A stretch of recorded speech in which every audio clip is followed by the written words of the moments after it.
The night sky above Manhattan glittered with 1,000 stars, but none shone as brilliantly as the chandeliers inside the Metropolitan Museum of Art. The Starlight Gala had returned, drawing the city's elite into its marble halls where power and philanthropy mingled in a dance of appearances. For Evelyn Morgan, the gala was both her stage and her battlefield. Draped in an emerald silk gown that seemed to catch every gleam of light, she carried herself with the quiet authority of a woman who understood the influence mechanics. Around her neck rested a diamond heirloom, a necklace passed through generations of her family, each stone bearing witness to vows made and hearts broken. As the lead coordinator of Manhattan's most prestigious events, Evelyn was no stranger to extravagance. Tonight, however, carried a personal weight. The gala was dedicated to raising funds for the Children's Memorial Hospital, a cause close to her heart since the passing of her young cousin. The centerpiece of the evening's auction, a painting titled The Garden of Childhood, stirred something deep within her. Its vibrant hues, bursting with the innocence of play, mirrored memories she guarded closely. To others, it was merely another prize, but to him it was a fragment of a life cut short and a hope for healing yet to be found. The crowd surged around her in waves of silk gowns and tuxedos. Senators exchanged calculated smiles with business magnates, and the hum of polite laughter echoed beneath the vaulted ceilings. Evelyn moved among them with poise, her senses attuned to every detail, ensuring the night unfolded flawlessly. Yet for all her precision, she could not predict the sudden warmth spilling across her gown. Champagne bubbled down the emerald fabric, startling her from her reverie before the painting. "I am so sorry," came a voice, rich with remorse, yet steadied by an undercurrent of authority. Evelyn turned, prepared to offer her practiced smile of forgiveness, and faced Adrian Knight. The name carried a gravity of its own. Adrian was the billionaire heir to a financial empire, a man whose face appeared regularly in society pages and business magazines. Rumors painted him as untouchable, a collector of yachts, art, and hearts, each acquired with the same detached ease. But the man standing before her now was not the caricature whispered about at cocktail parties. His storm-blue eyes revealed genuine dismay, his posture bent slightly as if the weight of his mistake pressed upon him. He reached for a napkin, his hand brushing against hers in the exchange. A spark, quick and startling, leapt between them, leaving Evelyn momentarily breathless. She steadied herself, unwilling to surrender composure to chance. "You haven't ruined anything," she said softly, though her pulse betrayed her calm exterior. Adrian straightened, relief flickering across his features. Yet his gaze lingered, unguarded, as if she were not merely another guest but the very reason he had come. "I came tonight for the children," he admitted, lowering his voice so only she could hear. "But I was also hoping to find someone who could remind me why all this matters." His words unsettled her. They were too vulnerable for a man of his stature, too sincere for the reputation that preceded him. Before she could reply, the orchestra struck the opening notes of Chopin's Minute Waltz. Adrian extended his hand. Evelyn hesitated, wary of the eyes that would follow them, but the earnest intensity in his gaze dissolved her resistance. Her hand slipped into his, and the world shrank to the measure of their steps. They glided across the polished floor as though bound by an invisible rhythm known only to them. Each turn drew her closer, each spin unraveled the careful distance she maintained between herself and the men who sought her attention. Adrian moved with a surprising grace, guiding her not with force but with trust, and she followed, her heart racing in a tempo to match the music. He bent his head toward her, his breath brushing her ear. "Do you ever feel as though people see only what they want to see, never who you are?" The question pierced her guard. Evelyn had orchestrated beauty for others for years, her presence acknowledged but rarely understood. She nodded, her voice a whisper, "Every day." Something in his expression softened, as though her answer released him from a private exile. Around them, the dance quickened, the tempo urging them into tighter circles, but Evelyn felt only the stillness between their gazes. When the music ended, their hands lingered, reluctant to part. The auction began soon after, drawing eager murmurs as fortunes shifted hands. Evelyn stood quietly, her eyes fixed on the garden of childhood. She never expected Adrian to raise his paddle. The room hushed as he bid $50,000, far above the opening offer. Whispers spread like wildfire. Adrian Knight was not known for sentimentality in his purchases, yet when questioned by glances he leaned toward Evelyn, his voice low and sure. Because when you looked at it, your entire face lit up. I wanted to see that again. Evelyn's throat tightened. No one had ever articulated her emotions so plainly, so honestly. She could not protest without unraveling, so she let silence carry the weight of her gratitude. When the gala concluded, Evelyn prepared to leave, expecting Adrian to vanish into the anonymity of chauffeured cars. Instead, he approached once more, a tentative question in his eyes. "Would you join me for a quieter evening?" Against her instinct, she agreed. Perhaps it was curiosity, maybe the pull of something unnamed. Either way, she followed him through the city until they reached a rooftop restaurant overlooking the skyline. The tables were modest, the candles simple, the air heavy with the scent of impending rain. It was not ostentation he offered her, but intimacy. They spoke of dreams and disillusionments, of childhoods marked by absence. Evelyn shared her vision of an art therapy center for children, a sanctuary where brushes and colors could heal wounds invisible to medicine. Adrian listened, his focus unwavering, his questions thoughtful. Then he spoke of his upbringing, a gilded cage where love was measured in trust funds and affection was a rarity. He confessed his longing to create a legacy beyond numbers, to be remembered not for wealth, but for meaning. Lightning fractured the sky, and the first raindrops spattered against the rooftop. Diners scattered, but Evelyn lingered at the edge, enchanted by the city's transformation beneath the storm. Adrian joined her, extending his hand once again. "Dance with me," he said, voice raised above the thunder. The rain plastered her gown to her skin, darkened his hair, blurred the city lights into shimmering halos, yet none of it mattered. She placed her hand in his, and together they swayed to music only they could hear. When his lips met hers, it was with the inevitability of destiny, the taste of rain mingling with promises unspoken. Hours later, when the storm had passed and the city exhaled beneath clearing skies, Evelyn changed. She had orchestrated countless nights of perfection, each crafted for others to treasure. Yet this night, imperfect and unscripted, belonged to her alone. Adrian walked her to her car, his hand brushing hers one last time. Neither spoke of tomorrow, yet both understood that something had begun which neither could easily dismiss. As she drove away, the necklace at her throat felt heavier, as though it sensed the burden of stories yet to be written. Evelyn Morgan stared into the glittering city, her heart alive with fear and exhilaration. Spilled champagne, a dance in the rain, and a kiss that felt like fate. Such minor accidents had altered the course of her world, and though she did not yet know the trials that lay ahead, she understood this much. Destiny had entered her life not with a whisper, but with the unmistakable voice of Adrian Knight, and nothing would ever be the same again. The storm swept across Manhattan with a fury that rattled windows and drenched avenues, but on the rooftop where Evelyn and Adrian remained, the rain seemed almost choreographed. It fell in heavy sheets, blurring the city's edges into impressionistic strokes of light and shadow. Most of the guests at the restaurant had fled, their designer clothes and coiffed hair too delicate for the deluge, but Evelyn stood rooted to the spot.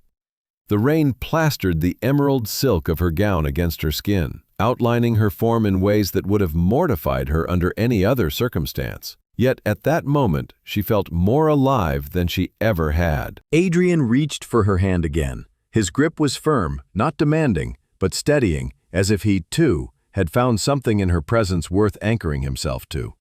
"Dance with me," he urged, the words barely audible above the thunder, and though logic told her it was madness, her heart rebelled against reason. She let him guide her into the open, where puddles formed beneath their shoes and the air hummed with electricity. The music that had once drifted from the restaurant had ceased, but they did not need it. They swayed to a rhythm only their hearts seemed to know, his hand at the small of her back, her fingers clinging lightly to his shoulder. The storm soaked them through, yet instead of discomfort, Evelyn felt exhilaration. Every laugh that escaped her lips mingled with his.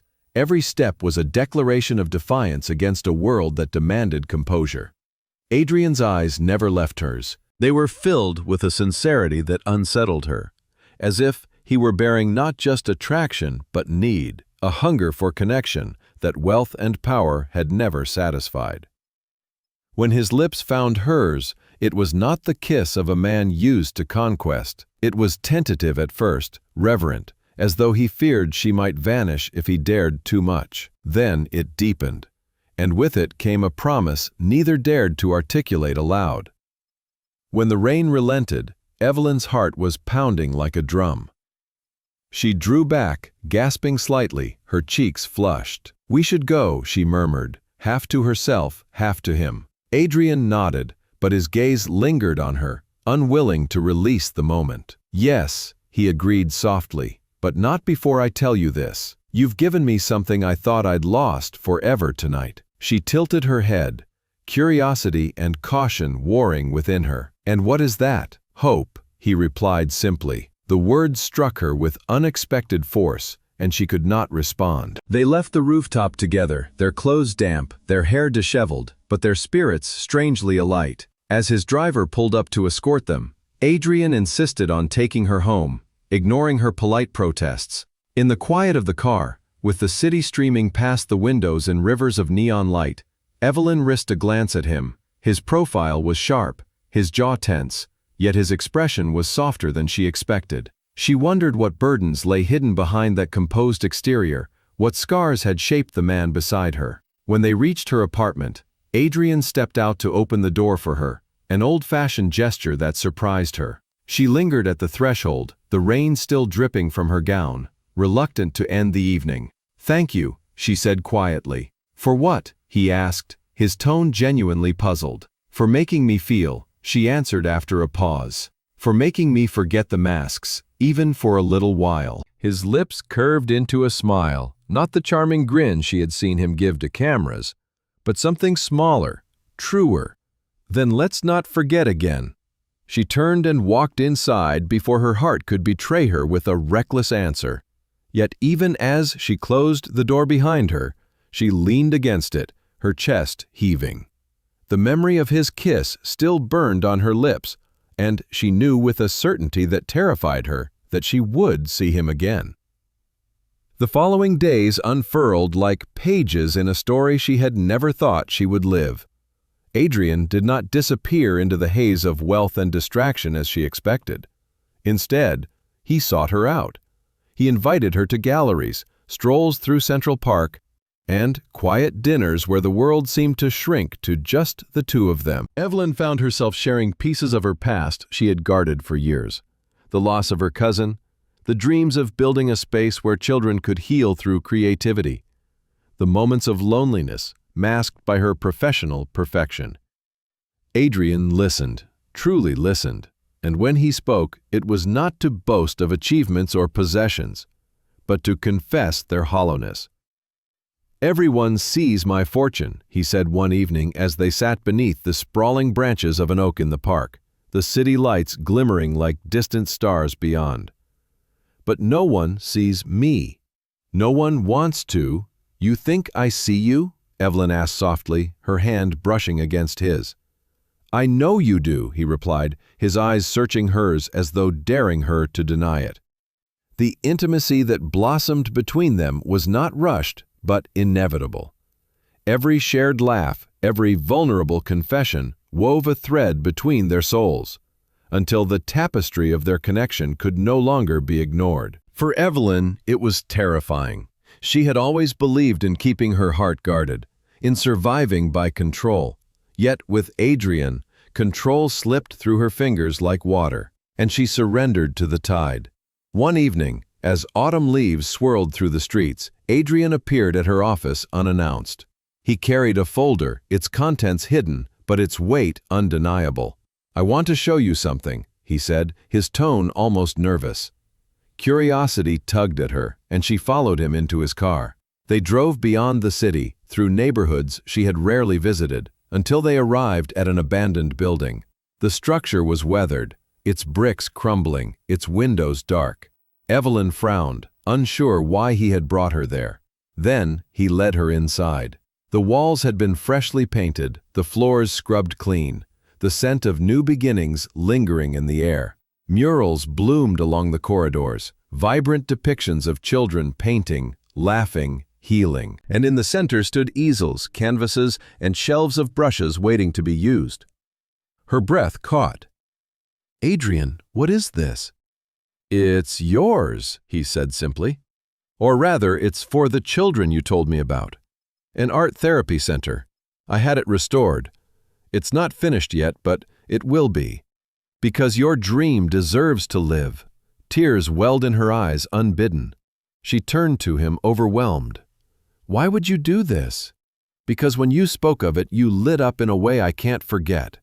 Because the world needs it, and because I need you to know that I believe in you." Evelyn could no longer hold back the sob that tore from her chest. She covered her face, ashamed of the flood of emotion, but Adrian pulled her into his arms. His embrace was steady, his voice low in her ear. "You are not alone, not anymore." In that moment, Evelyn knew she had crossed an invisible line.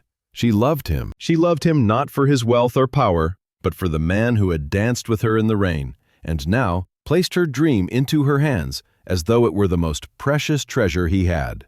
When their lips met again, it was no longer a tentative kiss born of chance, but a deliberate vow.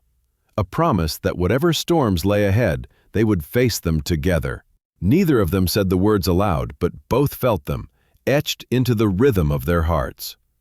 The rain that had once baptized their beginning now seemed to echo in memory, a reminder that some connections are not accidents but inevitabilities. Evelyn clung to Adrian, to the warmth of his body and the steadiness of his presence, and she whispered a silent prayer that the promise they forged in the storm would endure beyond the calm. And, for the first time in years, she dared to believe it would. The days that followed their first confessions unfolded like chapters from a novel Evelyn had never dared to imagine herself in. What had begun as a chance encounter at the Gala and a reckless dance in the rain transformed into something more profound, steadier, and more dangerous than she had anticipated. Adrian Knight was no longer the figure of gossip columns and financial magazines, no longer the aloof billionaire people whispered about at society dinners. He was flesh and blood, vulnerable and searching, and each day that passed revealed another layer of the man she was learning to love. Evelyn returned again and again to the refurbished building he had shown her. It was more than a project. It was a manifestation of her dream, one she had whispered into the night when she believed no one would ever listen. Now, under Adrian's support, the dream had taken form. The abandoned walls that had once echoed with silence now reverberated with the laughter of children invited in for trial sessions. Color bled across canvases, tiny hands dipped brushes into paint, and the sterile emptiness that once dominated the space gave way to vibrancy. The children reminded Evelyn of her cousin Daniel, the boy who had taught her that healing was not confined to medicine. Daniel had battled illness with bravery far beyond his years, finding refuge in sketchbooks and watercolor sets Evelyn had gifted him. Though he was gone, his spirit seemed to inhabit the art center. Every mural painted by the volunteers, every smile that returned to a child's face, was a tribute to him. Standing in the middle of the space, Evelyn often felt tears sting her eyes, not of grief but of gratitude. Adrian, for his part, was ever present. He came not as the benefactor with his name carved into plaques, but as a man willing to roll up his sleeves, push furniture, carry supplies, and even paint the walls himself. Seeing him in jeans and a plain shirt, streaked with paint smudges, unsettled Evelyn's image of the billionaire who once seemed untouchable. He laughed easily with the children, crouching to their level, asking about their favorite colors, and listening intently to their stories. Watching him, Evelyn realized the man people thought they knew was only a mask. One afternoon, as sunlight poured through tall windows and dust motes danced like golden sparks, Evelyn watched Adrian as he carefully helped a young boy mix shades of blue. His large hand guided the small one with patience, and the boy's face lit up as the canvas transformed. Evelyn's heart swelled, and for the first time in years she allowed herself to imagine a future not defined by solitude. "You're staring," Adrian teased later, catching her gaze when the boy ran off to show his painting to a volunteer. Evelyn flushed but refused to look away. "You surprise me, Adrian. Every time I think I know who you are, you prove me wrong." "And who do you think I am?" he asked, his tone laced with curiosity rather than pride. She hesitated, then answered softly, "A man who hides behind walls but longs more than anything for someone to see him. A man who carries too much alone." His expression shifted, the playfulness fading into something raw. "And you see me?" "Yes," she whispered, "I do." The silence followed was not empty, but full, laden with truths neither dared to name. Adrian reached for her hand, his thumb brushing her knuckles with a tenderness that sent shivers down her spine. "Then perhaps you are the first person who ever has." In the weeks that followed, their bond deepened. They wandered through art galleries hand in hand, discussing brushstrokes and the meaning of color. They walked through Central Park in the crisp air of late autumn, her scarf tucked beneath his coat when the wind grew sharp. He spoke of his childhood with an honesty that startled her, confessing the loneliness of being raised more as an heir than a son, the emptiness of wealth that could buy anything but affection. She, in turn, shared her fears of failure, of loving too deeply, of losing again as she had lost Daniel. Their intimacy grew not through grand gestures but through the steady rhythm of shared vulnerability. Yet there were grand gestures too, moments that belonged only in stories. One evening, Adrian surprised her with a private visit to a gallery after hours. The lights dimmed, the halls were empty, and the two stood before centuries-old masterpieces. Evelyn wandered the silent corridors, her footsteps echoing softly, and when she turned, Adrian was watching her instead of the paintings. "You are more beautiful than any of this," he said simply, his voice low and reverent. Her breath caught, and though she tried to protest, his kiss silenced her doubts. In that kiss was passion and reverence, a promise of devotion she had not dared to hope for. Sophia, Evelyn's older sister, voiced the doubts Evelyn was too intoxicated to admit aloud. Over coffee one morning, Sophia leaned across the table, her brow furrowed. "Be careful, Evelyn. Men like Adrian Knight don't change, they collect, and when they're done, they move on." Evelyn bristled, though she knew her sister spoke out of love. "He isn't like that. He's different." "Different?" Sophia pressed. "Or different with you until the thrill fades?" The words lingered long after their conversation, shadowing Evelyn's joy in Adrian's presence. Doubt whispered in her ear at night, even as her heart insisted on his sincerity. The conflict tore at her, but she saw not a collector, but a man desperate to be understood, each time she looked into his eyes. On the other hand, her best friend Vanessa enthusiastically encouraged the romance. Vanessa had always been charmed by the glitter of wealth and the allure of power, and she urged Evelyn to embrace the relationship entirely. "He's perfect for you," Vanessa said, her eyes excitedly bright. "I've never seen you this alive." The irony of Vanessa's words would one day haunt Evelyn, but for now they were a balm against Sophia's doubts. As winter crept closer, Adrian invited Evelyn to his private island in the Caribbean. She hesitated at first, wary of the intimacy such a trip implied, but curiosity and longing overcame caution. The island was breathtaking, a paradise of turquoise waters and soft sands, but the vulnerability Adrian showed left the deepest mark. One night, beneath a sky heavy with stars, they dined by candlelight on the beach. The ocean's rhythm whispered at their feet, and Adrian spoke of the loneliness that had haunted him. "I've been surrounded by people all my life," he admitted, "but I have never felt less alone than when I am with you." Evelyn's heart ached at the sincerity in his voice. She reached across the table, her fingers intertwining with his. and I have never felt more seen than I do with you." He rose then, sinking to one knee in the sand, and though he did not yet hold a ring, his eyes pleaded with her to believe in a future together. "Evelyn, I don't know where this will lead, but I know I cannot imagine my life without you." She pulled him up into her embrace, her answer sealed not in words, but in the fervor of her kiss. That night, they made love for the first time, not with the reckless urgency of strangers, but with the tenderness of two souls who had found the home they had long sought in each other. Every touch was a vow, every whisper a pledge, and as dawn broke over the horizon, Evelyn realized she had crossed a threshold from which there was no return. She loved him, deeply, irrevocably, dangerously.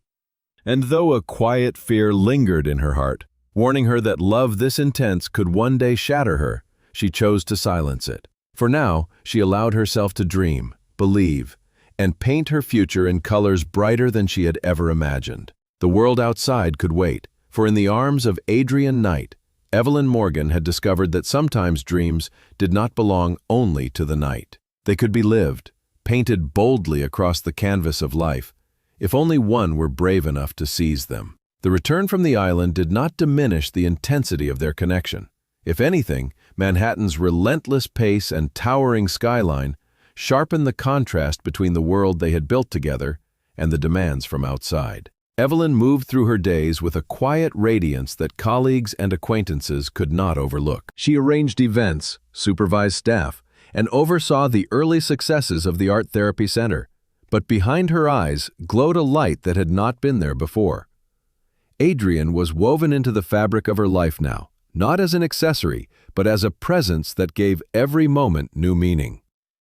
Winter draped the city in steel gray, and with it came a rhythm of evenings spent before fireplaces, mornings warmed by shared cups of coffee, and afternoons of planning the center's expansion. Adrian, once consumed by market reports and shareholder meetings, now seemed eager to redirect his resources. "Why stop with one center?" he told her one night as they sat reviewing blueprints. "We could create a network. Imagine spaces like this across the country, maybe even the world. Thousands of children healed through art. That is the legacy I want." His words filled Evelyn with both hope and fear. Hope because she saw his sincerity, the yearning to create something lasting beyond wealth. Fear because dreams that grand required sacrifices, and she wondered how long their delicate equilibrium could endure the pressures of ambition. Yet, when she looked at him and heard the quiet conviction in his voice, she could not doubt his intentions. He was not simply promising her the world to impress her. He was inviting her into the blueprint of his soul. However, he changed both of their lives forever during a twilight walk along the deserted beach of his island sanctuary. They had returned briefly to escape the chaos of the city, seeking refuge in the lull of waves and the expanse of sky. The sand was cool beneath their feet as they strolled hand in hand, their conversation drifting from light-hearted banter to reflections on the winding paths that had brought them together. Adrian's steps slowed. His hand slipped from hers, and when Evelyn turned, she found him lowering to one knee upon the sand. The fading sun painted his face in hues of gold and rose, softening the strong lines of his jaw, and he held a small box of dark velvet in his hand. "Evelyn Morgan," he began, his voice steadier than she expected for a man bearing his heart. "From the moment I spilled champagne on your gown, my life has not been the same. You have shown me who I truly am, not the figure in headlines, not the number in financial reports, but the man who wants to be worthy of you. You have given me hope, love, and purpose. I want to spend every day proving that I can be the partner you deserve." He opened the box to reveal a ring of breathtaking beauty. At its center gleamed an emerald, deep green and luminous, surrounded by diamonds that caught the light like captive stars. "This belonged to my grandmother," he said softly. "She told me to give it only to the woman who would love me not for what I had, but for who I am." "Evelyn, will you marry me?" Her breath caught, her chest tightening as tears threatened to spill. The emerald glowed like the ocean's heart, a symbol not of wealth, but of heritage and trust. She fell to her knees before him, laughter and tears mingling as she whispered, "Yes, Adrian." "Yes! 1,000 times yes!" He slipped the ring onto her finger, his hands trembling, his eyes misted. When he kissed her, the ocean roared its approval, waves surging against the shore in a rhythm older than time. They clung to each other as though the world had narrowed to the space between them, and in that embrace lay the promise of forever. News of their engagement spread quickly, as such things always did in New York society. The press hailed it as the union of elegance and power, a fairy tale romance to adorn the glossy covers of magazines. But for Evelyn, the grandeur of the announcement mattered little. What mattered was how Adrian looked at her across breakfast, as though he still could not believe she had said yes. What mattered was how her sister Sophia cried as she held her, whispering caution and joy. What mattered was the way Vanessa, her closest friend, smiled almost startlingly, squeezing her hand and insisting she had never seen Evelyn so radiant. The wedding planning consumed weeks of her life, yet it did not feel like work. Adrian insisted the ceremony occur at the Metropolitan Museum, the site of their first encounter. Evelyn resisted initially, fearing it would appear ostentatious, but Adrian was firm. That night was where our story began. Let our vows be sealed beneath the same lights. On the evening of the wedding, the museum was transformed. The chandeliers glowed like constellations, the marble floors gleamed, and every corner shimmered with arrangements of white orchids and emerald ribbons. Evelyn walked down the aisle in a silk and lace gown, her veil trailing behind her like a whisper of snow. Gasps rippled through the crowd at her beauty, but she saw only Adrian waiting at the altar, his eyes fixed on her with a love so fierce it made her knees tremble.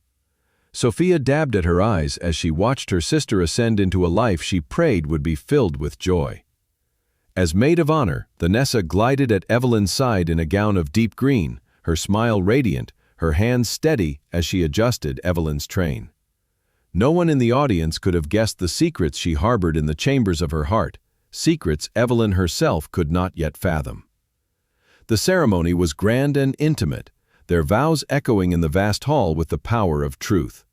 Adrian promised to cherish Evelyn above wealth, protect her dreams as fiercely as his own, and honor the love that had saved him from emptiness. Evelyn promised to stand by him in triumph and loss, share in his burdens and joys, and build a life rooted not in appearances, but in authenticity. When they kissed, applause thundered through the hall, but to Evelyn it was only the hush of Adrian's lips against hers, the certainty of his arms encircling her. They walked together down the aisle, showered with petals, the museum's grandeur bending around the intimacy of their union. The honeymoon in Tuscany was a dream woven in sunlight and vineyards. They wandered through rolling hills, tasted wines pressed from ancient vines, dined beneath skies littered with stars. In stone villages and fields of lavender, they rediscovered each other with the intensity of lovers who had found their home. Adrian seemed freer there, unburdened by the constant demands of business, his laughter richer, his smile easier. Evelyn felt she had stepped into a story written for her alone. One evening, as they shared a meal on a terrace overlooking golden fields, Adrian reached across the table and squeezed her hand. "This," he said quietly, "is what I want forever. Not the deals, not the chaos, not the headlines. Just this. You and me." Evelyn smiled, her heart swelling with the same reckless joy she had felt in the rain. "Then let us hold on to it," she whispered. "Whatever storms come, let us remember this." The promise hung between them, fragile and beautiful, like a glass ornament poised above stone. Neither could know how easily it would one day shatter, but at that moment, they believed in it forever. They believed in the emerald promise glinting on her finger, the vows still ringing in their ears, and the laughter that carried them through the Italian night. And though destiny had other plans, though shadows were already stirring beyond their sight, they sealed themselves in a love that felt indestructible. For Evelyn, the world had become a canvas painted in colors more vivid than she had ever known.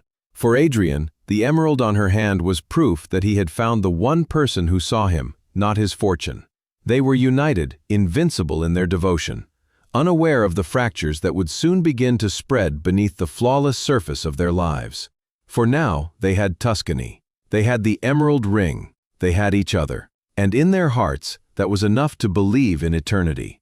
The return to Manhattan after Tuscany carried with it a sense of inevitability. The city, alive with its restless energy, offered no space for the dreamlike suspension of time they had experienced among vineyards and medieval towns. The penthouse, which once had been, was now transformed into a home for two. Evelyn added touches that softened its sleek lines and metallic edges, arranging orchids on marble tables, scattering books across the glass coffee table, and bringing warmth to corners once dominated by silence. For a while, it felt as though their love alone could insulate them from the noise of the world. But perfection, like porcelain, can conceal fractures invisible until light strikes at the right angle. Evelyn began to notice the subtleties first. Adrian, who had once returned home each evening with anticipation etched across his features, now often arrived later than promised. The light in his eyes seemed clouded by worries he would not name. When she greeted him with carefully prepared dinners, he responded with distracted gratitude, his attention drifting toward his phone or the glowing screens in his office. At first, she dismissed it as an adjustment. Marriage demanded balance, and Adrian's empire could not be set aside like a forgotten book. Yet, as weeks turned into months, the imbalance grew harder to ignore. Evenings that had once been filled with shared laughter now dissolved into silence, punctuated only by the tapping of keys or the low murmur of phone calls held behind closed doors. Evelyn would light candles, set the table with Crystal, and wait, only to find herself dining alone, the food cooling on plates that seemed to mock her devotion. One night, she called softly from the dining room, her voice laced with gentle insistence. "Adrian, dinner is ready." "Give me 10 minutes," he answered from his study. 10 minutes became 30, then an hour. When he finally emerged, fatigue had carved lines beneath his eyes, and his apology felt rehearsed, as though he had repeated it too many times to too many people. "It's fine," she murmured, though it was not fine. She reheated the food, setting it before him with the grace of someone determined not to let resentment seep into the fragile peace between them. But, as he ate mechanically, his mind elsewhere, she felt the cold creep into her bones. The art therapy center thrived, its halls echoing with children's laughter and the scent of fresh paint. Evelyn poured herself into it, finding solace in its success. Yet when she tried to share stories of breakthroughs with Adrian, she often found his gaze distant, his responses absent-minded. He still offered financial support generously, yet his heart seemed consumed by battles she could not see. "Something is wrong," she told herself as she lay awake beside him one night. He slept fitfully, his brow furrowed, his hand twitching as though he wrestled with unseen demons even in dreams. She longed to reach into his thoughts, to untangle the burdens he refused to share. But each attempt to probe was met with deflection. "Everything is fine," he insisted whenever she pressed. But Evelyn's instincts, sharpened by love and intimacy, told her otherwise. She began to feel as though she were living with two men. The Adrian she loved, who had once danced with her in the rain and built her dream into reality. And the Adrian who now drifted away from her inch by inch, retreating into shadows of silence. Sophia visited often, her discerning eyes scanning her sister's face with concern. Over tea one afternoon, she placed her hand on Evelyn's and said, "You're glowing, but not the way you used to. Are you happy, truly?" Evelyn forced a smile. "Marriage has its challenges. Adrian is under pressure with his work, that's all." "Work is always the excuse," Sophia replied gently. "I just don't want you to lose yourself trying to hold on to someone who won't let you in." Evelyn wanted to protest, but the words lodged in her throat. Deep down, she knew her sister spoke the truth, but was not yet ready to accept it. On the other hand, Vanessa seemed almost too eager to reassure her. "Men like Adrian live under constant pressure," she said one evening when Evelyn confided her worries. "You should give him space. The more you push, the more he'll pull away. Trust him. Trust your love." The advice soothed her momentarily, but unease lingered. Something in Vanessa's eyes, a flicker of intensity too sharp to be simple concern, unsettled her. Still, she clung to the reassurance, desperate to believe that patience and trust would restore the balance slipping from their grasp. As winter deepened, Adrian's absences grew longer. He disappeared into meetings that stretched late into the night, into phone calls taken in hushed tones that ceased when Evelyn entered the room. He insisted all was well, yet his shoulders carried the weight of mountains. When she touched him, he responded with affection, but the tenderness often felt hurried, as though his mind raced elsewhere. Evelyn confronted him one evening, unable to bear the, "Adrian, please, talk to me. Whatever it is, let me share the burden." He looked at her then, truly looked, and for a fleeting instant, she saw the raw fear in his eyes, but just as quickly it vanished, shuddered behind practiced calm. "I can handle it," he said. "You don't need to worry." "Marriage is not about handling things alone," she replied softly. "We promised to face life together. If you keep locking me out, I don't know how to reach you." For a moment, she thought he might break. His lips parted, his chest heaved, and she braced herself for revelation. But instead, he kissed her forehead and whispered, "Trust me." The words should have comforted her, but they deepened the chill that had taken root in her heart. Trust was a bridge, and she feared theirs was beginning to crack under the weight of secrets. As Evelyn prepared dinner the following week, she saw Adrian standing at the window, staring down at the city lights as though searching for answers among them. His reflection in the glass was not that of the man she had married, but of a stranger burdened beyond recognition. She set down her glass and approached quietly, her hand brushing his shoulder. "You don't have to face this alone," she murmured.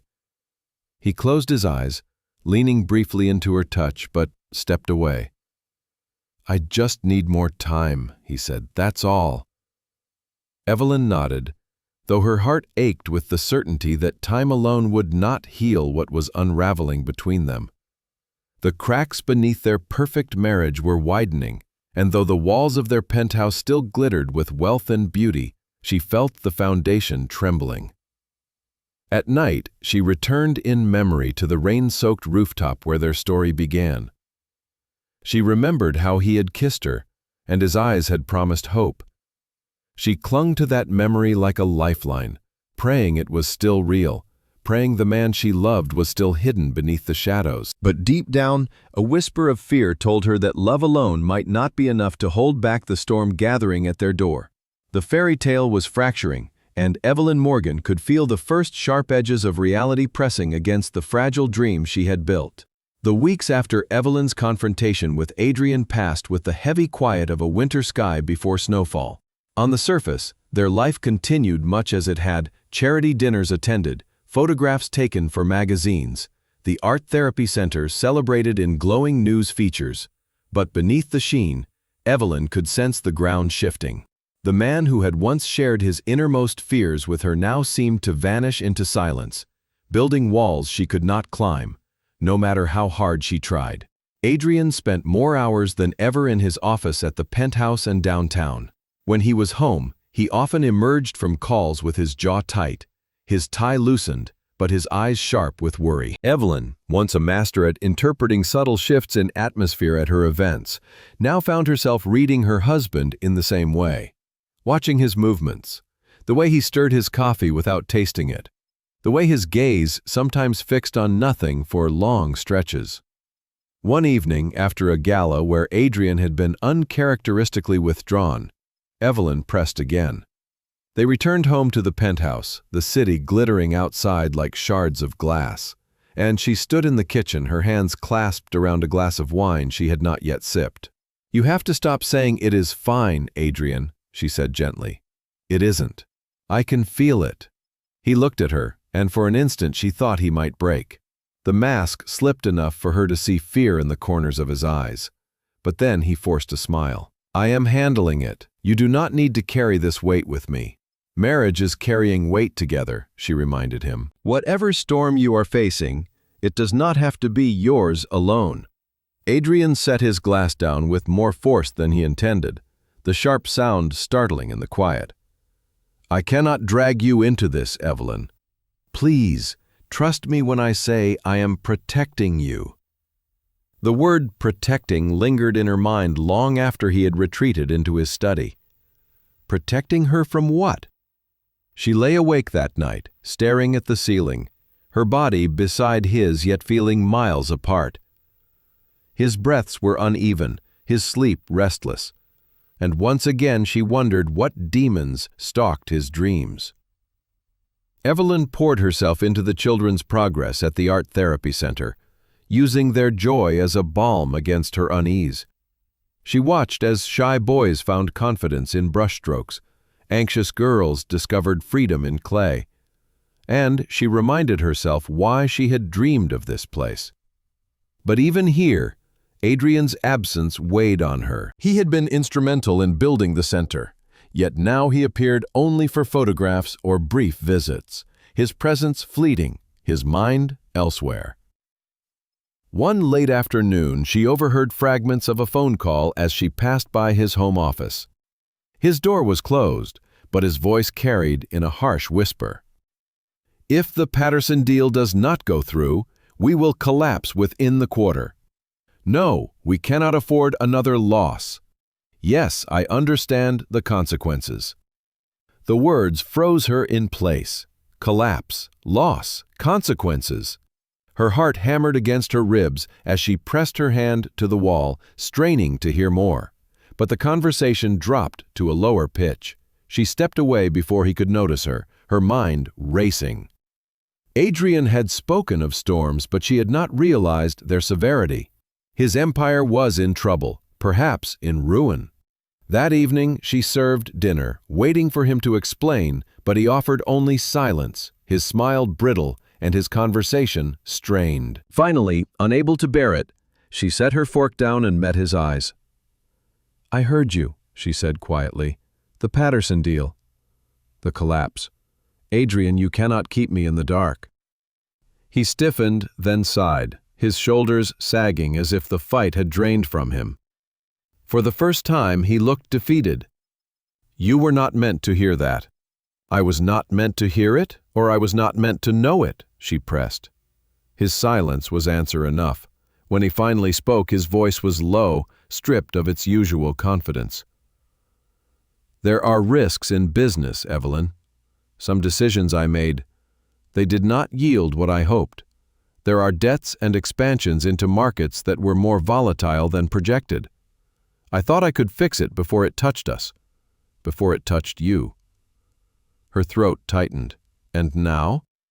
"Now," he said, his eyes meeting hers at last, "it may be too late." The weight of his confession settled heavily between them. Evelyn reached for his hand, but he pulled it away, pressing his palms against his temples. "I should have told you sooner. But I could not bear to see disappointment in your eyes. I wanted to be the man who gave you everything, not dragged you into ruin." Tears blurred her vision, but her voice remained steady. "I did not marry you for your empire, Adrian.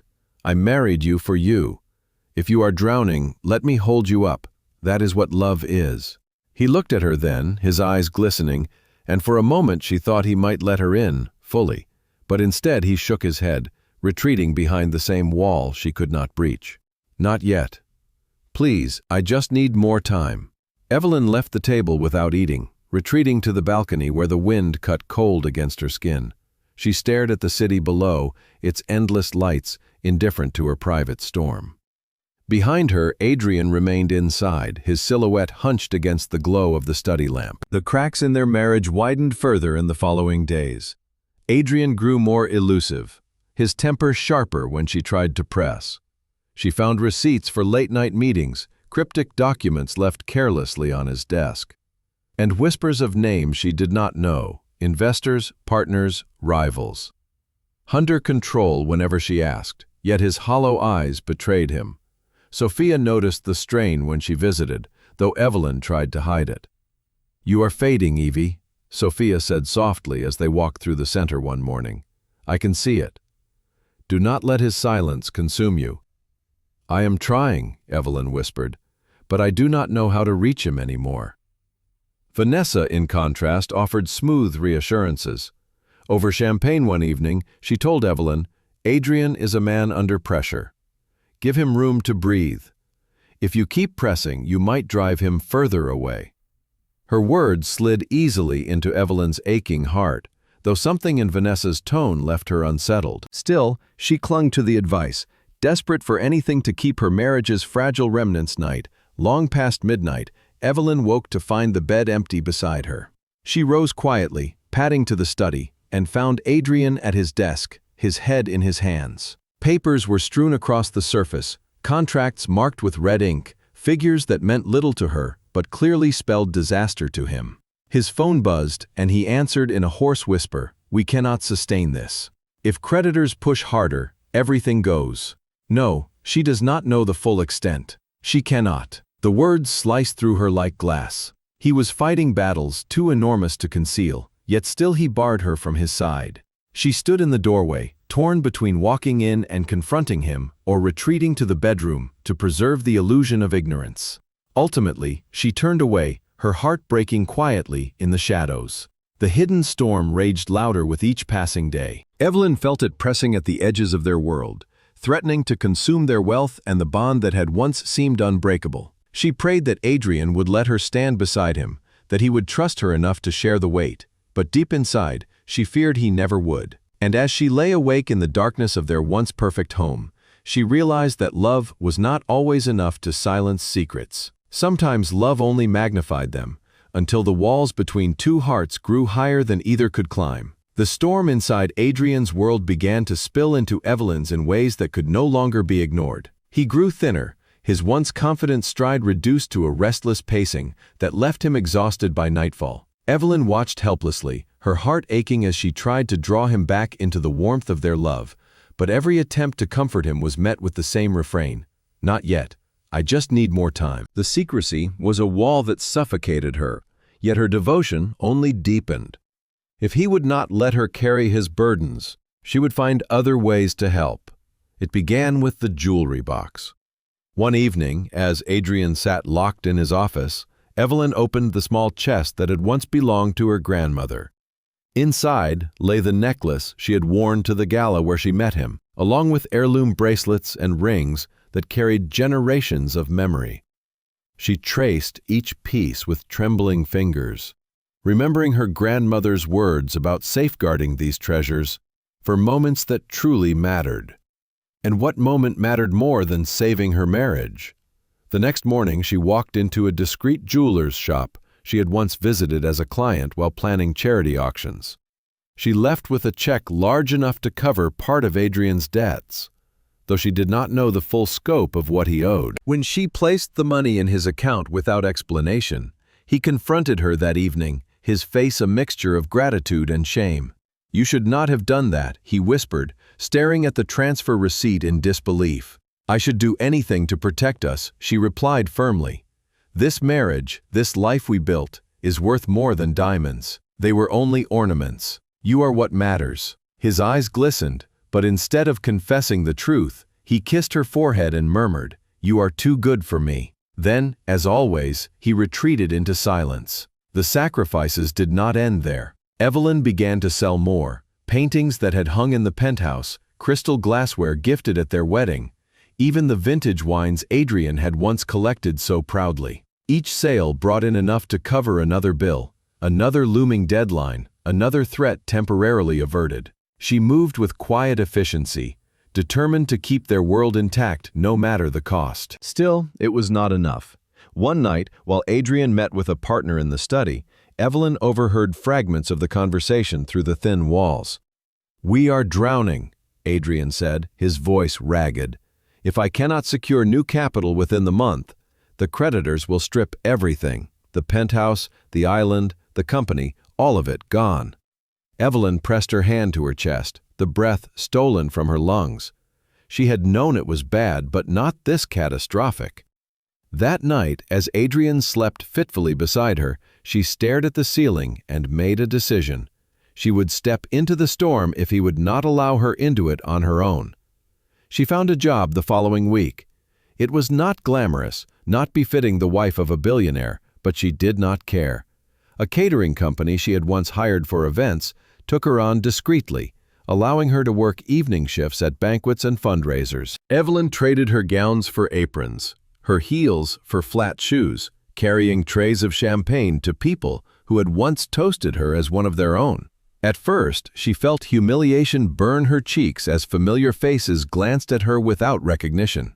Yet as the weeks passed, the shame faded into resolve. Each paycheck, however small, became a brick in the fragile wall she was building to shield their marriage from collapse. She hid the work from Adrian, claiming she was busy at the therapy center when she slipped away to serve canapés to socialites. The exhaustion was relentless. Days at the center, nights in catering halls, mornings managing the home. It wore her down until her hands trembled when she poured coffee, and her reflection grew pale and hollow-eyed. Yet when Adrian looked at her, she forced a smile, unwilling to let him see the cost of her devotion. Vanessa, ever the attentive friend, noticed the change. "You are fading, Evelyn," she remarked one afternoon as they sipped tea. "You cannot keep this up. Adrian is supposed to protect you, not the other way around." Evelyn bristled, though the fatigue in her bones made it hard to argue. "This is what marriage is," she insisted, "standing together, no matter how heavy the storm." Vanessa's eyes glinted strangely as she reached across the table. "Just do not lose yourself completely. Men like Adrian may overlook the sacrifices until it's too late." The words unsettled her, but she pushed them aside. She could not afford to doubt when everything hung in such a fragile balance. One evening, Evelyn arrived home late, her hands raw from washing dishes at an event, only to find Adrian waiting for her in the living room. He held a letter in his hands, his expression stormy. "Where have you been?" he demanded. "At the center," she lied, too tired to invent more. "No," he countered, thrusting the letter toward her. "I know you deposited wages into our account." "Wages, Evelyn. What are you doing?" Her breath caught. The truth spilled out before she could stop it. "I am working. I am doing whatever I can to keep us afloat. If you will not let me help you, I will find ways to help anyway." Adrian's face crumpled, torn between fury and despair. "You should not have to degrade yourself like this." "It is not degradation," she shot back, her voice breaking. "It is love. Do you not understand?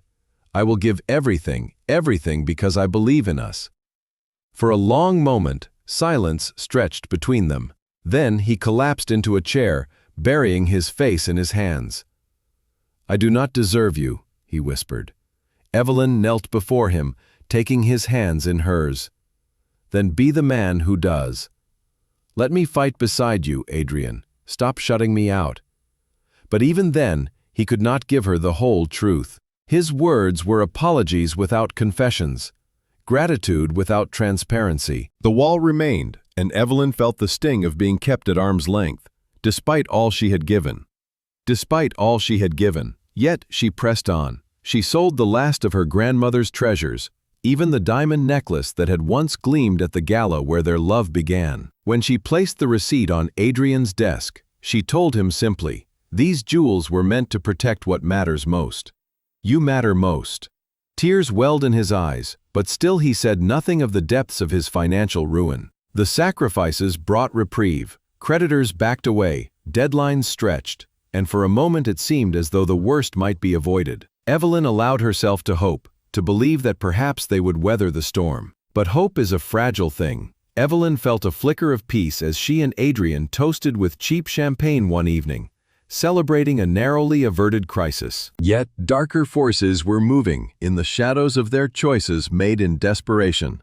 Alliances formed in secrecy, betrayals whispered in places she did not yet know, all of them waiting to shatter the fragile sanctuary she had bled herself to build. And though Evelyn believed she had given everything, she had not yet discovered the cruelest truth. Sometimes sacrifice is not enough to save what was doomed from the start. The night of revelation began like so many others, cloaked in routine and weighted with exhaustion. Evelyn had spent the day at the center, watching children splash paint across canvases, their joy a balm against the heaviness she carried inside. She had stopped on her way home to pick up a bottle of champagne she had saved for a celebration. The crisis had eased slightly after her sacrifices, and she wanted to surprise Adrian with something joyful. For one evening, at least, she tried to reclaim the intimacy that had slipped so far out of reach. She entered the penthouse quietly, the familiar hush of polished marble greeting her like an old friend. "Adrian," she called lightly, her voice lifting with anticipation. "I'm home early. I have a surprise for us." She set her purse down, her heels clicking against the floor as she moved toward their bedroom. The air felt different, thick, charged, alive with sounds that should never have belonged to that space. A low laugh floated through the door, followed by the intimate rustle of fabric. Evelyn froze, her pulse pounding so fiercely that she thought her chest might open. She leaned forward, the champagne bottle slipping slightly in her grasp, and heard it again, Adrian's voice, hushed and trembling, but not with fear, with desire. Her hand shook as she pushed the door open an inch. Through the silver, her world collapsed. Adrian lay entangled in silk sheets with Vanessa, Evelyn's closest friend, the woman who had once stood at her side in emerald satin as maid of honor. Vanessa's hands traced Adrian's chest with a possessive tenderness that made bile rise in Evelyn's throat. Adrian whispered her name, not Evelyn's, but Vanessa's, each syllable reverent and aching with need. Evelyn's breath left her body in a strangled gasp. She wanted to scream, to tear the door from its hinges, to wake herself from the nightmare unraveling before her eyes. Instead, she stood frozen, watching as her husband pressed his lips to Vanessa's neck, his voice thick and longing. "God, I needed this," Adrian murmured. "I know," Vanessa answered, her tone dripping with satisfaction.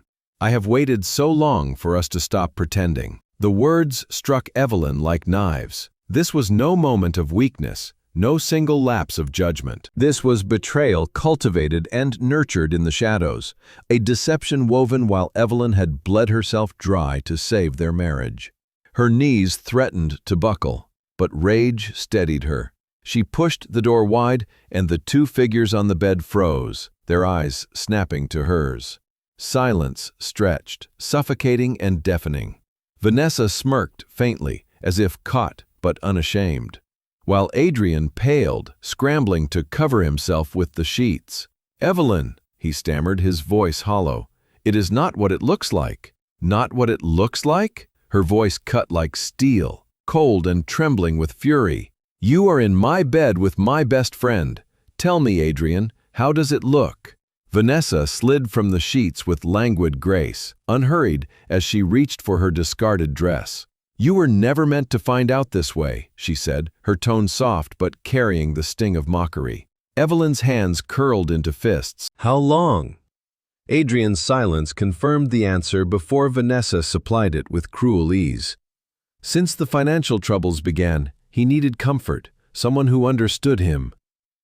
Evelyn's throat tightened, tears burning but refusing to fall. "And I did not? I sold everything. I worked myself to exhaustion. I gave up my family's heirlooms, dignity, and health to keep us together. And you," she turned her gaze to Adrian, her voice cracking with grief, "chose this?" Adrian reached toward her, his face twisted with shame.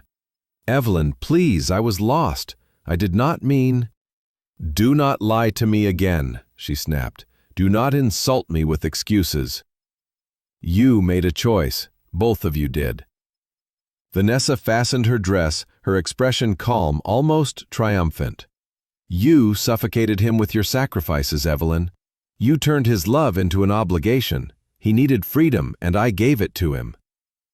The words, dripping with venom, sealed the truth. Evelyn looked at her once beloved friend and felt the last threads of trust burn to ash. "Get out," she whispered, her voice shaking with restrained fury. "Get out of my home." Vanessa smiled with a cruel curl of lips and brushed past her without apologizing. Adrian remained, half-dressed, his eyes pleading, but Evelyn's gaze was unyielding. "How long would you have let me play the fool?" she asked, her voice quiet but deadly.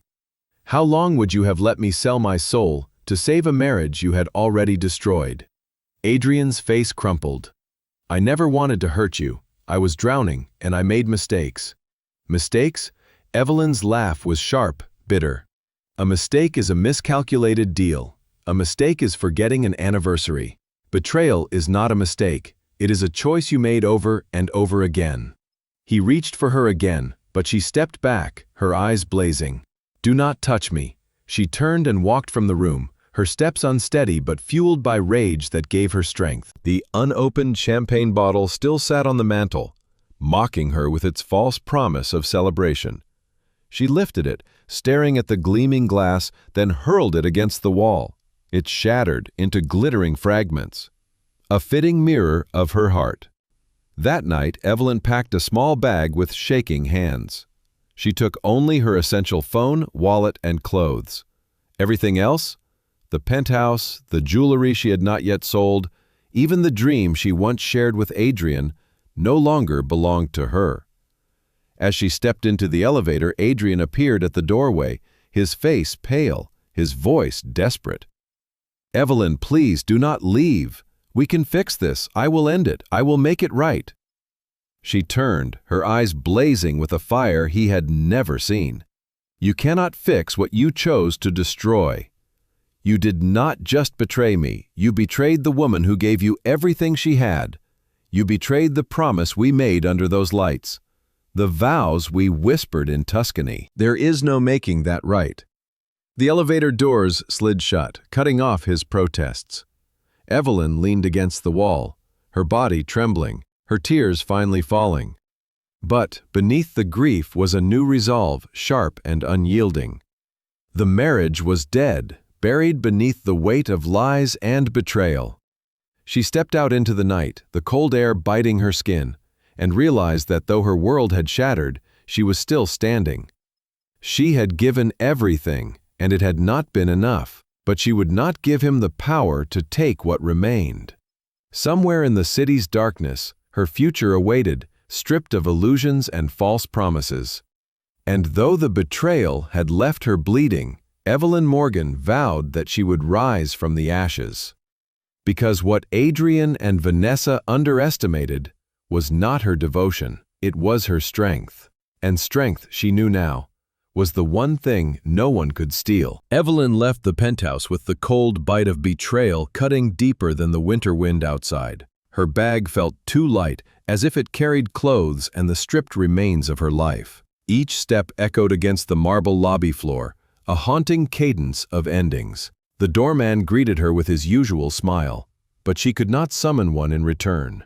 She stepped into the city night, her breath forming clouds that vanished as quickly as Adrian's broken promises. She found a small, furnished apartment on the edge of the Upper West Side, far removed from the glittering world she had once inhabited. The building was old, the radiator clanged in the night, and the walls bore the faint scent of years gone by. Yet it was hers, untainted by betrayal. She collapsed onto the narrow bed, staring at the cracked ceiling until exhaustion claimed her. The following days unfolded in a haze. Evelyn buried herself in work at the Art Therapy Center, though her heart ached with every memory of Adrian's hand in its creation.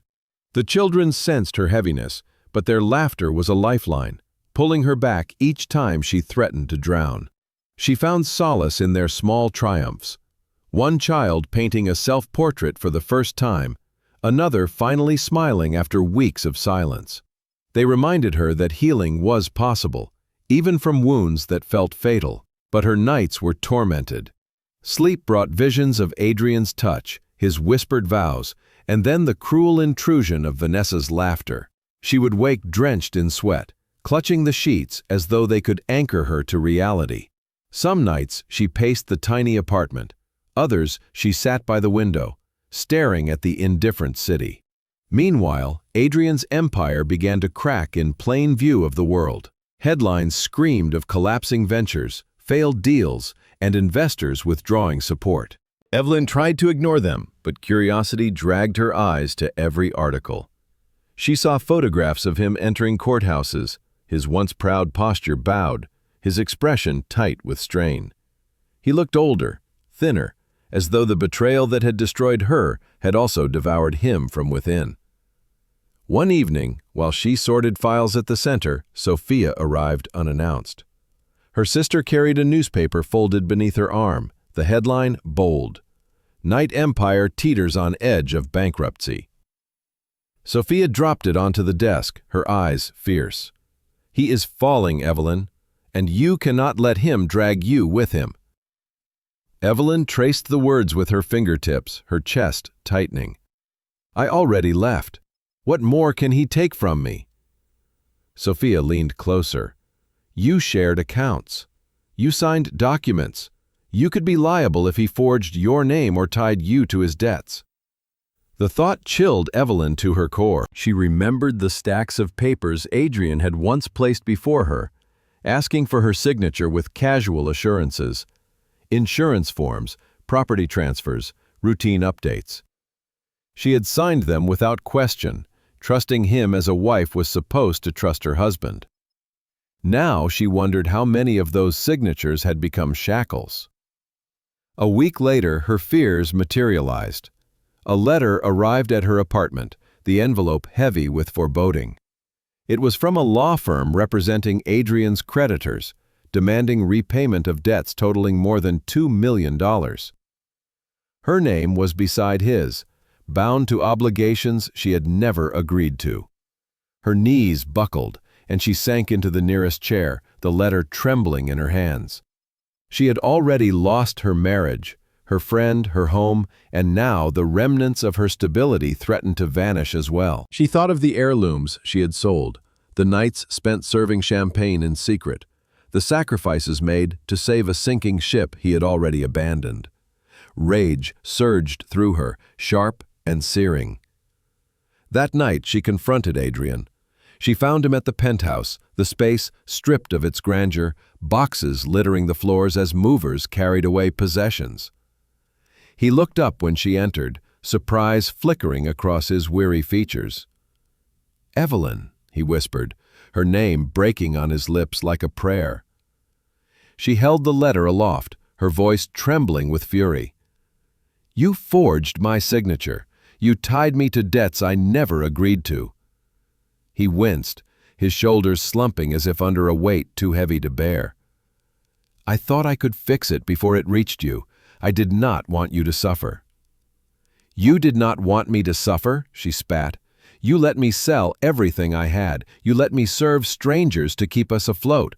And all the while you were betraying me, with her and lies written in ink." Tears welled in his eyes. "I was desperate. I thought I could protect you." "Protect me?" Evelyn's laughter was bitter, hollow. "You destroyed me. Do you even understand what you have done?" He reached for her, but she stepped back, her glare cutting him down. "I will not be your shield, Adrian. Not anymore. You made this bed of ruin and can lie in it with the woman you chose." She left him there, standing among the ruins of their life, his empire collapsing as swiftly as their marriage had. The elevator doors closed and she realized she felt no temptation to look back. The legal battles began soon after. Lawyers called, creditors circled, and Evelyn was thrust into a war she had not chosen. Each day brought new documents, threats, and demands for money she did not possess. She sought help, finding an attorney recommended by a colleague at the center. His name was Daniel Cole, a man with steady eyes and a voice that carried conviction and calm. Daniel listened carefully as she poured out the story: her marriage, sacrifices, betrayal, and forged documents. When she finished, he leaned back, his jaw tight with restrained anger. "What he did is fraud," Daniel said. "If we can prove your signatures were forged, we can absolve you of responsibility. But it will not be easy. His creditors are ruthless." For the first time in weeks, Evelyn felt a flicker of hope. She clasped his hand, gratitude flooding her voice. "Thank you. I thought I was trapped forever." He squeezed her hand gently. "You are not trapped, Evelyn. You are stronger than you know. We will fight this." As the weeks unfolded into months, Evelyn began to see Adrian's downfall play out in the public eye. His properties were seized, his name dragged through headlines, and his former allies turned against him. And always, by his side in photographs, was Vanessa, her hand looped through his arm like a parasite, feeding on the last scraps of his dignity. Evelyn's rage simmered whenever she saw her, but the fury no longer consumed her. She had chosen a different path, one where her energy was devoted to survival and justice, not revenge. Yet the scars remained. At night, she still heard Vanessa's taunting words, Adrian's desperate excuses, the echo of betrayal that had torn her life apart.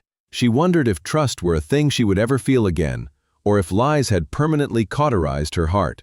Still, amid the wreckage, Evelyn stood taller than before. She had faced ruin and betrayal, but was not destroyed, though she bore the wounds. The descent into ruin belonged to Adrian, not to her. For Evelyn Morgan, the story was no longer about what had been taken.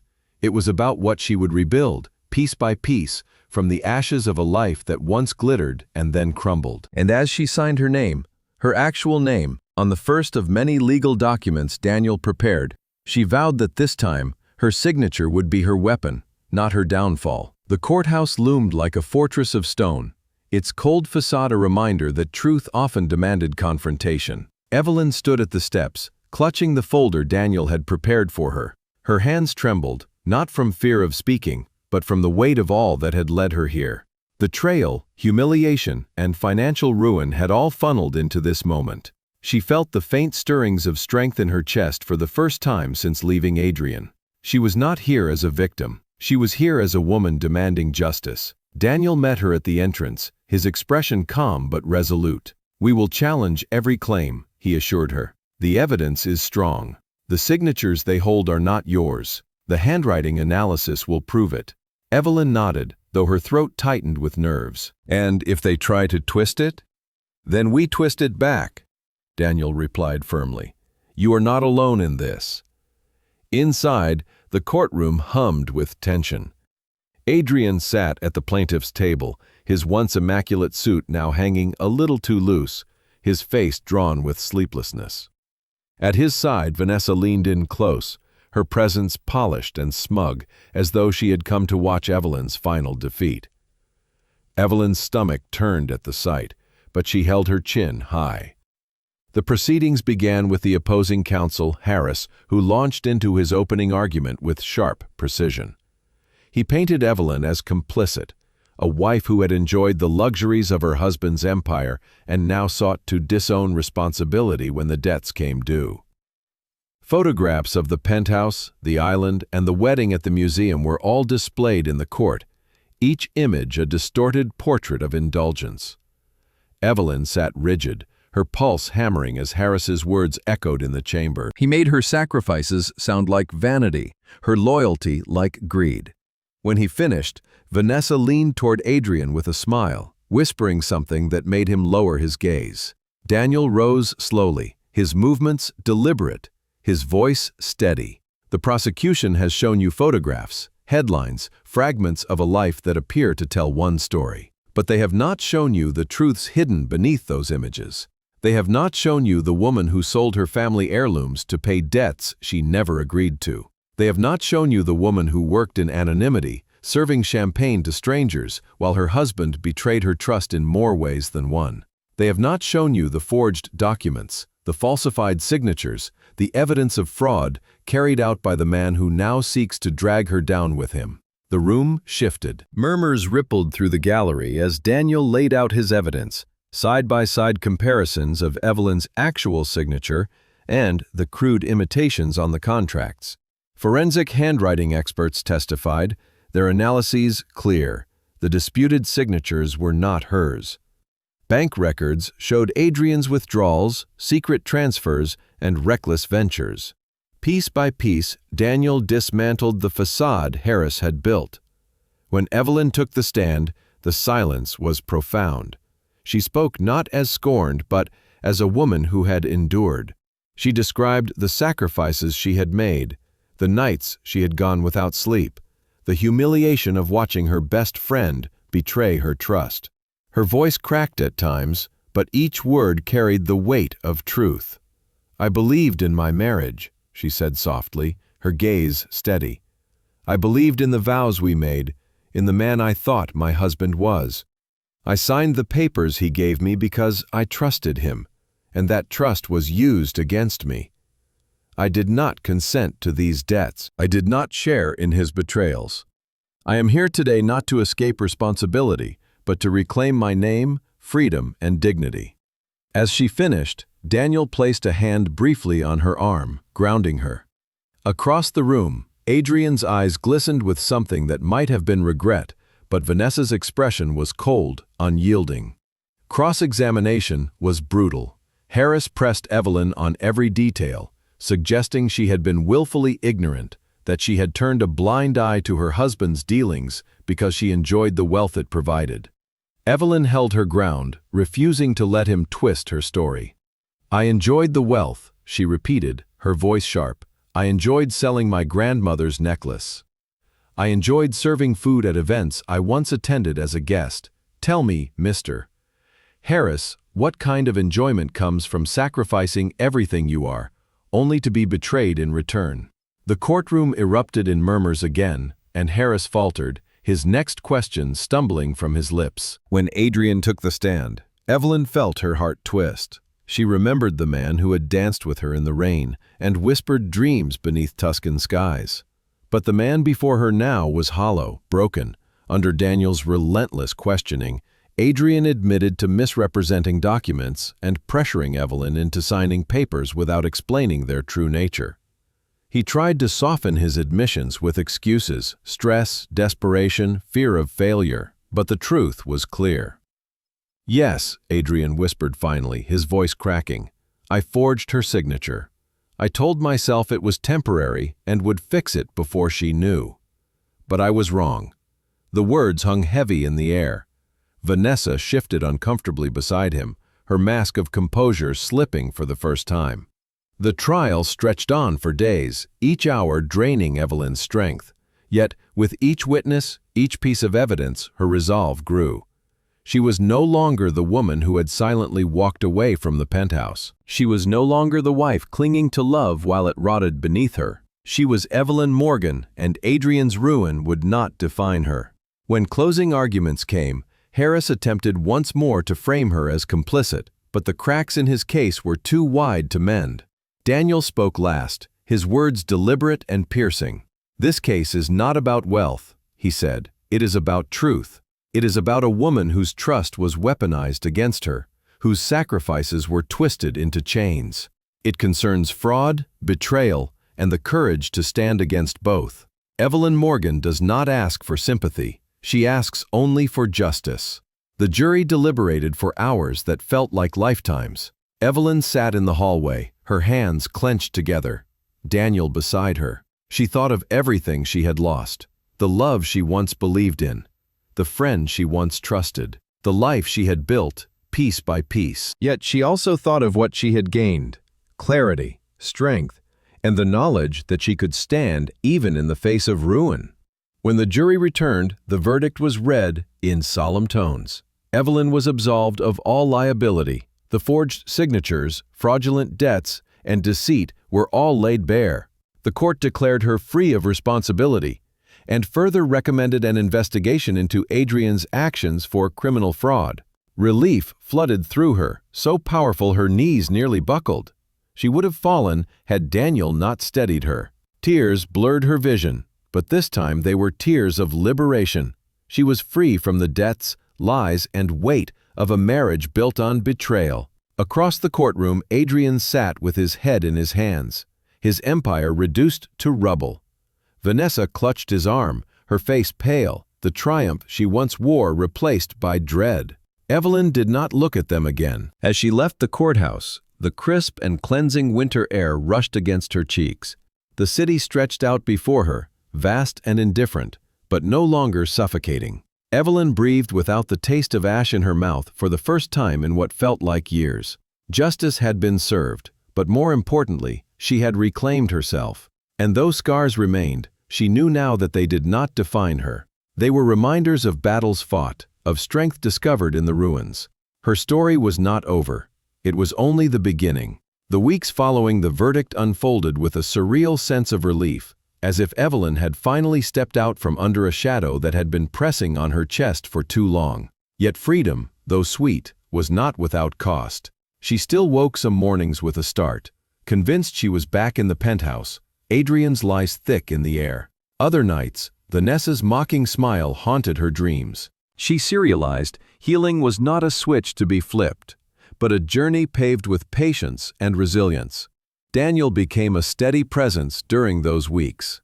He called often, not only to discuss legal matters but to check on her well-being. His calm and assured voice anchored her in moments when old fears threatened to pull her under. They met sometimes at the small cafe near the courthouse, where the bitter scent of espresso mingled with the warmth of quiet conversation. Evelyn laughed again, the sound tentative at first, then freer as days passed. Adrian, meanwhile, faced the unraveling of everything he had built. His empire collapsed after the trial, investors fleeing, creditors circling like vultures. News outlets chronicled his downfall with the zeal they had once devoted to his triumphs. Photographs captured him leaving offices with hollow eyes, his once perfect suits rumpled, Vanessa still clinging to him, though her gaze betrayed unease. It was inevitable then that their paths would cross again. Evelyn was leaving the therapy center one evening when she found Adrian waiting by the steps. His posture was slumped, his face lined with weariness. For a moment, she froze, her instinct urging her to retreat. But then she squared her shoulders and faced him. "Evelyn," he began, his voice raw. "I needed to see you." Her eyes hardened. "Why? To apologize again? To beg? Or to blame me for your ruin?" He shook his head, pain flashing across his features. "No, I blame no one but myself. I lost everything because I was too proud to admit I was drowning. I betrayed the only person who truly loved me, and I have to live with that." She studied him, searching for the man she had once adored. All she saw was a broken figure, burdened by choices that could never be undone. "You chose this path, Adrian. You betrayed me, and you betrayed yourself. There is nothing left for us." Tears welled in his eyes, but he did not move closer. "I know. But I need you to understand, I did love you. Even when I was lost, even when I betrayed you, some part of me loved you. That is my curse." Evelyn's throat tightened, but she forced steel into her voice. "Love is not what you say, Adrian. It is what you do, and your actions destroyed everything we had." He nodded slowly, as though each word was a blow he deserved. Without another plea, he turned and walked away, his figure swallowed by the city streets. Evelyn stood frozen until he disappeared, then drew a long breath. It was not closure, not entirely, but it was a reckoning, acknowledgement that their story was finished. Vanessa, however, was not so easily silenced. Weeks later, Evelyn received an invitation to a gallery opening. She hesitated before attending, wary of the social circles she had once moved within. However, the therapy center had been invited as a partner, and she wanted to support the children whose artwork would be featured. She dressed simply, a navy dress that spoke of elegance without extravagance, and entered the gallery with measured steps. Vanessa was there. She stood near the center of the room, adorned in a gown that glittered under the lights, her arm entwined with Adrian's. Though Adrian looked diminished, Vanessa's smile was sharp, defiant. When their eyes met across the room, Evelyn braced herself. Vanessa approached, her heels clicking against the polished floor. "Well, well," she purred, her voice dripping with false sweetness. "Look who rose from the ashes." Evelyn met her gaze coolly. "I did not rise from the ashes, Vanessa. I walked away before I burned." Vanessa's smile faltered for an instant, but she recovered quickly. "You may have won in court, Evelyn, but you will never erase the fact that he came to me. That he chose me." Evelyn's lips curved into a calm, measured smile. "He chose you, yes. And look at what remains of him. Do you call that victory?" The words struck their mark. Vanessa's face tightened, her composure cracking just enough for Evelyn to see the insecurity beneath. She turned sharply and walked away, her gown sweeping the floor like the tail of a retreating predator. Evelyn exhaled slowly, her heart steady. For the first time, Vanessa's presence no longer cut into her. The betrayal was real, the scars permanent, but the power Vanessa once held over her had vanished. Later that evening, Daniel appeared at her side, his expression filled with quiet pride. "You handled that with grace," he murmured. "I am tired of letting them take anything more from me," she replied softly. The gallery lights shimmered above them, and Evelyn felt the future open like a door unbarred for the first time.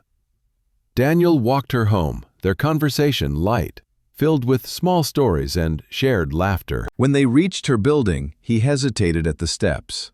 "There is something I have wanted to say," he began, his voice uncharacteristically uncertain.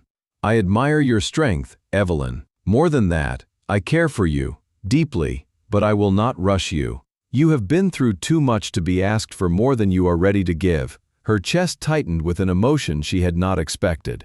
She thought of Adrian, of betrayal, of the ruins of love. Then she thought of Daniel, steady and kind, who had stood by her without expectation. She smiled faintly. "I cannot promise tomorrow, but I can promise honesty. And right now, honesty tells me I want to see where this goes." His answering smile was warm, steady as his presence had always been. "That is all I could hope for." As he turned to leave, Evelyn felt something stir within her. Not the wild passion of her past, but a quieter, steadier flame. Perhaps this was what love could be, she thought. Not a storm that consumed, but a fire that endured.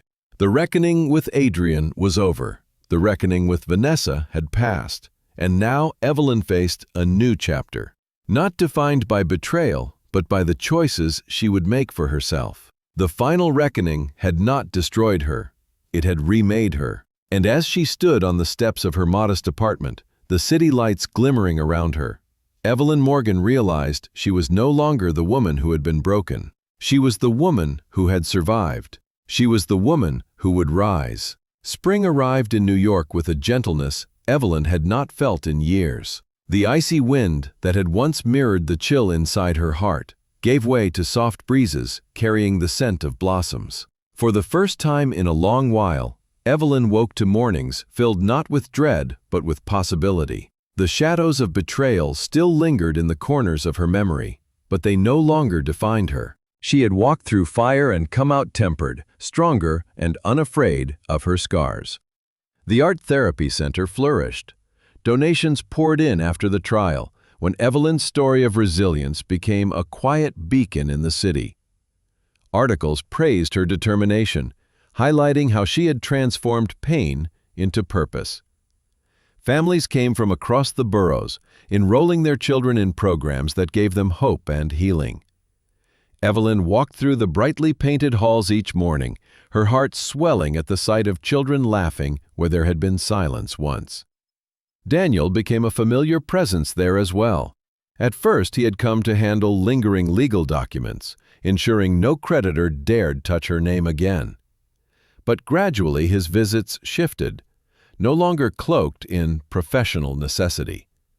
He brought lunch on busy days, carried supplies when the center received large shipments, and even helped hang artwork for the spring showcase. Evelyn watched him kneel beside a child struggling with clay, guiding small hands with patience and care, and something inside her softened further. Their connection grew in quiet increments. They shared coffee in the mornings before court hearings, dinners after long days, and walks through Central Park where the trees stood dressed in fresh green. Daniel never pressed her for more than she was ready to give.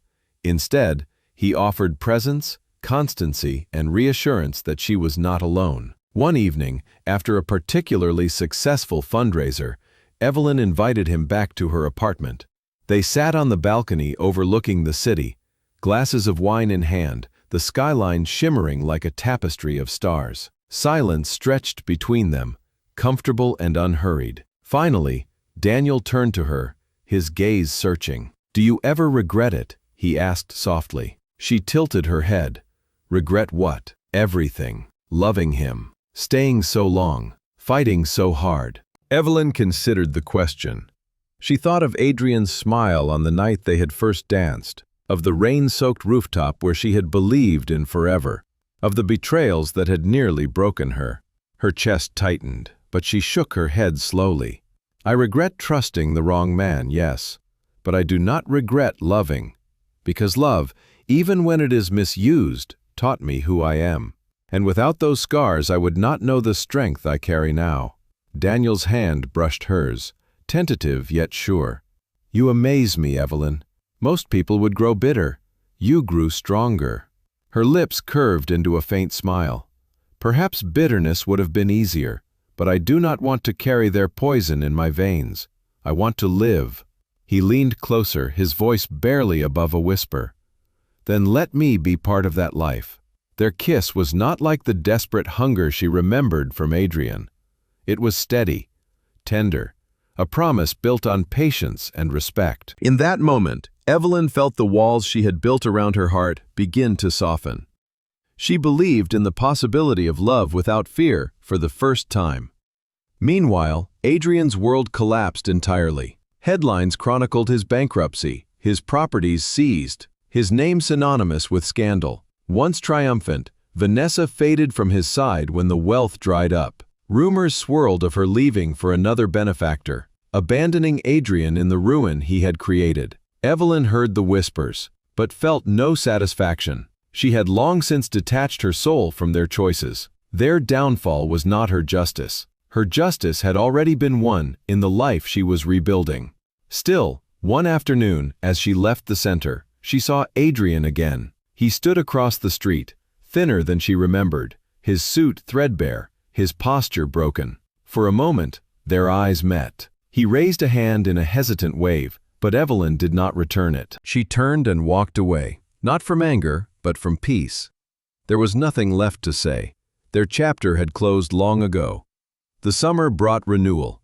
Evelyn and Daniel grew closer, their lives intertwining in simple and profound ways. He joined her at the center's summer camp, where children splashed paint on outdoor easels and laughed in the sun.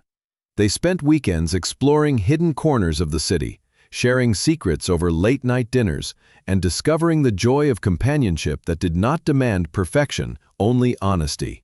One evening, as twilight painted the sky in hues of lavender and gold, Daniel took Evelyn to the same courthouse where she had once fought for her freedom. The building loomed, no longer a place of fear, but of transformation.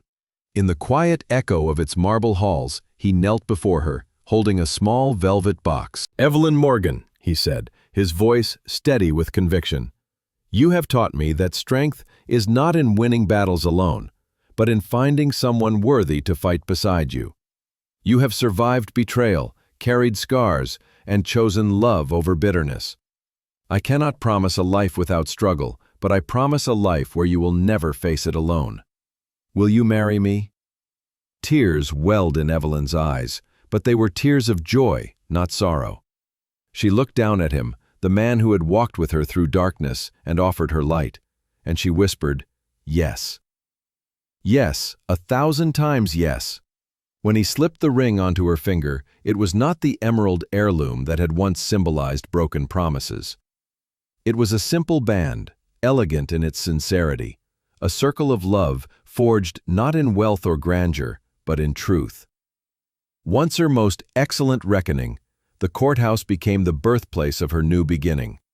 The wedding was intimate, held in the garden of the therapy center. Children she had helped stood among the guests, their artwork fluttering in the breeze as decoration. Sophia wept openly, her pride unhidden, while volunteers and colleagues cheered joyfully. Evelyn walked down the aisle in a gown of ivory lace, her steps sure, her heart light. Daniel waited at the altar, his eyes shining with a love that needed no wealth to prove itself. Their vows were simple, but profound. Evelyn promised never to lose herself again and to build a life rooted in honesty and mutual strength.